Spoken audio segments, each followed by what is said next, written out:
So we've come to this morning to the Jetavana Monastery.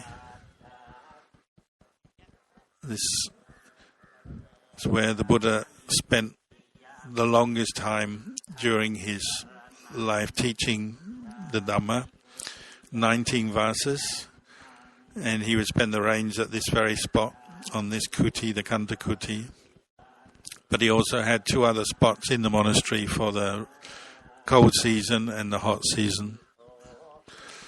And all the well-known arahants that we talk about and know of also had their own kutis here, and their own retinue would come and live with them. So they say at the peak there were thousands of monks living here, all supported by Anathapindika, who was the one who began the Jetavana monastery, had that thought to provide a monastery for the Buddha.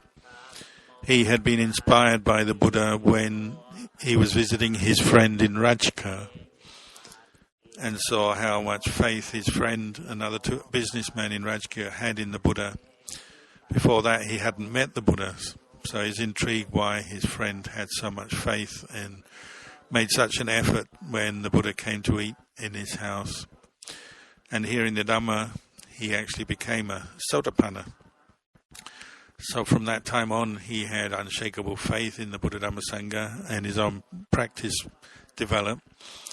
And so he always had the thought to find some land suitable for the Buddha back in his home town of Savatthi.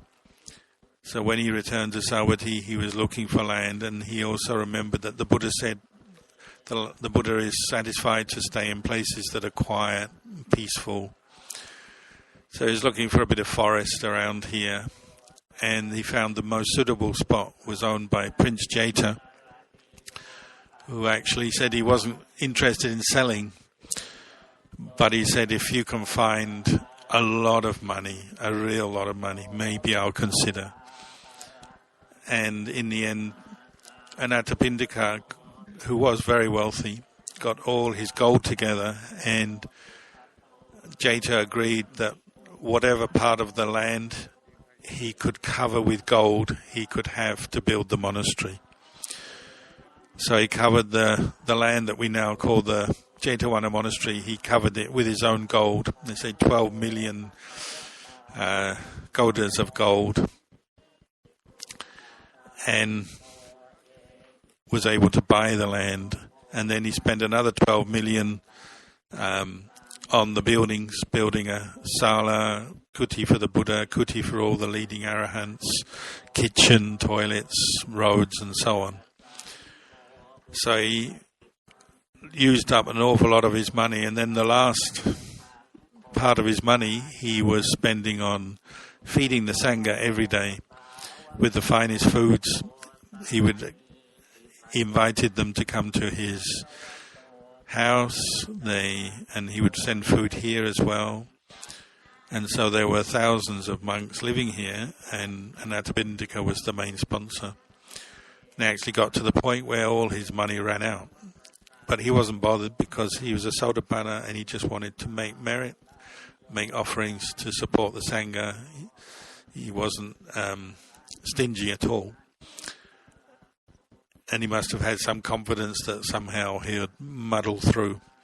And they say he even got to the point where the Devata that lived over the gate at his house was so upset that his wealthy master had now lost all his money. He left in kind of disgust. And he went to the Buddha and complained, and the Buddha told the Deva off and said, you haven't got as much faith as your master. You should go back and help Anathapindika. He's made so much good karma offering this monastery and supporting the Sangha. It's all going to come back to him. He'll be even richer than before.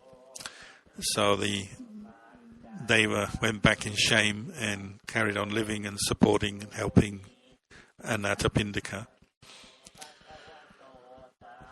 And many of the famous suttas were given at this monastery over the period of time that the Buddha stayed here. He was here 19 years, so you can imagine it's we say over 800 suttas were taught here. And the little gold chedi down below is where they say the Mangala Sutta was given, but many other important suttas were given here. Many different incidents took place here, different things would happen. If you read in the suttas, sometimes the Buddha would walk over to see the monks, to see what they were talking about in the Dhammasala. So in a little while we'll go and find the Dhammasala, and that's where many of those incidents took place that the Buddha inquired about, and they would give some Dhamma teaching in response to what the monks talked about. But I'll just say this much for now. And